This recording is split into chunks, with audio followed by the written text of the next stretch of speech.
Hi అండి, అందరూ ఎలా ఉన్నారు? ఈరోజైతే పిల్లలు స్కూల్కి అయితే హాలిడే కదా.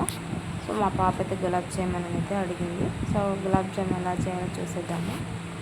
సో ముందుకైతే ఇలా పిండిని తీసేసుకుని ఒకసారి కలిపి అందులో అయితే కాచి చల్లార్చిన పాలు ఉంటాయి కదా, అవి అక్కడ పోసేసి బాగా అయితే కలిపేసుకున్నాము. అంటే లైట్ చపాతీ పిండిలాగా అయితే కలిపేసుకుని ఒక 10 to 15 minutes అలా అయితే పెట్టి వదిలేద్దామండి. సో అలా పెట్టి వదిలేసిన తర్వాత చూస్తారు ఎలా ఉందో. దాన్ని అయితే మళ్ళీ ఒకసారి బాగా కలిపేసుకుని ఒకసారి మళ్ళీ గట్టిగా అలా బౌల్లో వేసేసి బాగా అలా మ్యాగ్నేట్ చేసేసుకున్నామండి. బాగా కలిపిన తర్వాత దాన్ని అయితే మనం బాగా రౌండ్స్ అయితే చేసేద్దాము. పిల్లలు స్కూల్కి వెళ్తే మనకి అంటారు కదా, వాళ్ళకి లేనిపోని కోరికలు వస్తాయి, ఇది కావాలి అది కావాలంటారు కదా. సో స్కూల్కి వెళ్ళొచ్చాకంటే ఏదో ఒకటి చేసి పెడతాము. హాలిడే అంటే ఏదో ఒక స్పెషల్ చేయాలి కదా. సో అందుకని మా పాప అయితే గులాబ్ జామ్ చేయమంది. బై లక్ ఏంటంటే మొన్నే షాపింగ్కి వెళ్ళినప్పుడు గులాబ్ జామ్ ప్యాకెట్ కూడా తీసుకొచ్చాను చేసి పెడదామని. సో ఈరోజు ఎలాగో హాలిడే కదా, ఏదో మొహరమో ఏదో ఫెస్టివల్ అంట కదండి. సో నాకైతే అంత పెద్దగా తెలియదు. సో హాలిడే కాబట్టి ఈరోజు వాళ్ళు అడిగింది మాత్రం మనం చేసి పెట్టాలి, తప్పదు కదా. ఎందుకంటే ఇంటి దగ్గర ఖాళీగానే ఉంటున్నాం. సో పిల్లలు ఎప్పుడన్నా ఒకసారి మనం ఇది కావాలి అది కావాలని అయితే అడుగుతారు కదండి. అందుకనే నేనైతే ఈరోజు మా పాపకి అయితే గులాబ్ జామ్ అయితే చేస్తున్నాను. సో చూసారా, చాలా రౌండ్గా వస్తున్నాయి కదండి. సో మీలో ఎంతమందికి గులాబ్ జామ్ అంటే ఇష్టమో కామెంట్ చేయండి. మా వీడియోని ముందుగా చూస్తే గట్ట సబ్స్క్రైబ్ చేయడం అయితే మర్చిపోకండి. సో గులాబ్ జామ్ ఇలా చేస్తారా, ఇంక వేరేలా చేస్తారా కామెంట్ అయితే చేసేయండి. నేనైతే ఇలా సింపుల్గా అయితే చేసేస్తున్నా. అంటే వాటర్ కూడా యాడ్ చేస్తారంట, బట్ నేనేంటంటే సో మాకు ఇంటి దగ్గర ఎలాగో పాలు ఉంటాయి కాబట్టి నేనైతే పాలు అయితే మిక్స్ చేసి చేస్తున్నానండి. చూసారా, ఆ ప్యాకెట్ చూసిన గులాబ్ జామ్ ప్యాకెట్ చూసిన కాడి నుంచి అయితే మా పాప మా గులాబ్ జామ్ చేయి అనేసి అయితే అంటుంది. సరే చేస్తా అనేసి అని అన్నాను. సో మా పిల్లలు పడుకొని లేచేసరికి అయితే గులాబ్ జామున్ అయితే రెడీ చేసి పెట్టాలి. అసలు ఇలా ఉంటుందండి పిల్లలతో హాలిడే అయితే అసలు ఇంట్లో పని కూడా అవ్వదు. అసలు ఎక్కడ పని అక్కడే ఉంటుంది. వాళ్ళకి సమాధానం చెప్పాలి, వాళ్ళతో ఆడాలి కాసేపు, వాళ్ళతో చాలా విసిగిపోతాం కదా.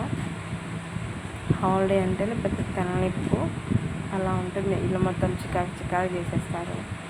సో నా డైలీ రొటీన్ బ్లాగ్స్ అయితే చేస్తాను. బట్ ఏంటంటే ఇంకా నన్ను మీరు బాగా సపోర్ట్ చేయాలండి. నాకు ఇంకా మీ సపోర్ట్తో ఇంకా నేనైతే ఇలా ముందుకు తీసుకెళ్ళాలని అయితే మనస్ఫూర్తిగా అయితే కోరుకుంటున్నా. సో ఇప్పుడప్పుడు కొంచెం లైట్గా సబ్స్క్రైబర్స్ అయితే పెరుగుతున్నారు. సో స్టార్ట్ చేసి చాలా రోజు అయింది, కానీ సక్సెస్ అనేది మనకి ఎమ్మటనే రాదు కదండి. సక్సెస్ రావడానికి కొంచెం టైం పడుతుంది. అప్పటిదాకా మనం వెయిట్ చేద్దాము. సో ఏంటంటే చదువుకున్నా సరే మనకి సరైన ఉద్యోగాలు రాక ఇంట్లోనే హౌస్ వైఫ్గా ఉండిపోవడం అయితే అందరికీ ఉండేది కదండి. సో మన లైఫ్ కోసం మనం చేయాలనుకుంటున్నది అయితే ఇలా యూట్యూబ్ ద్వారా అయితే ఒక చిన్న జాబ్ అని అనుకోవచ్చు, లేకపోతే మన ఒక ఇన్కమ్ అనేసి అయితే మనం అయితే దీన్ని స్టార్ట్ చేస్తాము.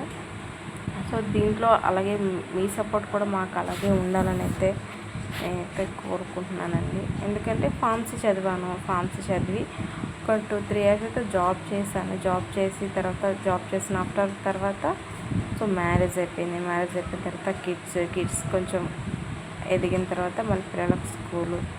సో జాబ్ చేయడానికి అయితే అవ్వదు కదా, అంటే అవుతుంది జాబ్ చేయడానికి, బట్ ఏంటంటే చిన్నపిల్లలు కదండి. కొంచెం జాబ్ సర్చింగ్లో కూడా ఉంటున్నా, కానీ బాగా కాంపిటీషన్ బాగా ఎక్కువైపోవడం వల్ల కొంచెం టైం పడుతుంది. అందుకనే ఇలా యూట్యూబ్ అయితే స్టార్ట్ చేసుకున్నాను నేనైతే. సో మీకు నా గురించి, మా ఫ్యామిలీ గురించి ఇంకా మీకు ఏమన్నా మొత్తం తెలియాలనుకుంటే కామెంట్ అయితే చేయండి, సబ్స్క్రైబ్ చేయడం అయితే మర్చిపోకండి. సో ఫైనల్గా అయితే రౌండ్ అంటే ఉండలు చుట్టడం అయిపోయింది. సో ఆ ప్యాకెట్స్ మీద అయితే మనకైతే ఎన్ని 35 మ్యాక్సిమం 35 వస్తాయి అనేసి అన్నారు. బట్ నాకైతే 28-30 లోపు వచ్చాయి. అంటే సైజెస్ పెట్టాలనుకుంటా కదా. సో నేను చేసిన సైజ్ మొత్తం చిన్నదో పెద్దదో నాకైతే తెలియదు, కానీ సో నాకైతే 28 అలా వచ్చాయి. ఫైనల్గా అయితే ఇలా చేయడం అయితే అయిపోయింది.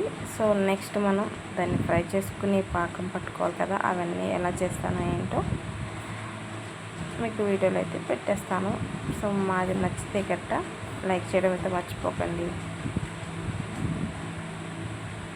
అలా రౌండ్స్ అన్నీ కంప్లీట్ అయిపోయిన తర్వాత గులాబ్ జామ్లోకి అయితే షుగర్ సిరప్ అయితే ప్రిపేర్ చేసేసుకున్నాం. నేనైతే ఒక కప్ షుగర్ తీసుకుని 2 కప్పులు వాటర్ పోసేసి స్టవ్ మీద అయితే పెట్టేశాను. ఇంతలోనే స్టవ్ మీద ఒక కళాయి పెట్టి అందులో ఆయిల్ పోసి గులాబ్ జామున్ అయితే లో ఫ్లేమ్ అయితే ఫ్రై అయితే చేస్తున్నాను. ఇవి ఒక పక్కన ఫ్రై అవుతూ ఉన్నాయి, ఒక పక్కన అయితే షుగర్ సిరప్ కూడా బాగా మరుగుతూ ఉంది. సో ఇది మరుగుతూ ఉండగా అందులో కొంచెం ఇలాచీ పౌడర్ కూడా వేసుకుంటే టేస్ట్కి అయితే బాగుంటుంది. ఫైనల్కి అయితే గులాబ్ జామ్స్ కూడా బాగా అయితే ఫ్రై అయిపోయాయి. ఒకటొకటిని కూడా తీసేసి వేరే దాంట్లోకి అయితే ట్రాన్స్ఫర్ అయితే చేసేసుకుంటున్నాను.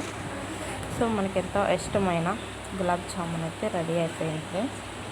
సో అలా కట్టేసిన తర్వాత కొంచెం చల్లారిన తర్వాత మనం ముందుగా ప్రిపేర్ చేసుకున్న గులాబ్ జామ్స్ని అయితే అందులో అయితే వేసేసి కొంచెం చల్లారిన తర్వాత టేస్ట్ ఎలా ఉందో చూసేద్దాం. మా వీడియో మీకు నచ్చినట్లయితే సబ్స్క్రైబ్ చేయడం, లైక్ చేయడం